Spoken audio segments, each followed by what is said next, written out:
Real estate terms, level 2, rent ready. What does rent ready mean? So there's no singular standard for what makes a property rent ready. However, each landlord and specifically property managers will have a checklist of items that must be completed before a tenant can move in.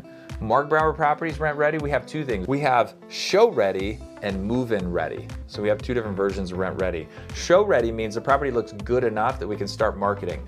When we get keys to a property, we want to secure the most cash flow we possibly can for the owner. So we want to get it in show-ready condition as quickly as possible so people can tour through the property and see if it's right for them. There might be a few sort of lingering items. The sliding door might not close quite right, but if the home visually is really appealing, we're going to start marketing that property right away. So that's show-ready. Rent-ready means that all the little nuances of the property, all the little fixes that don't impact the visual experience of the home have also been addressed. So in our world, it's not just rent ready, it's show ready, and then it's move-in ready.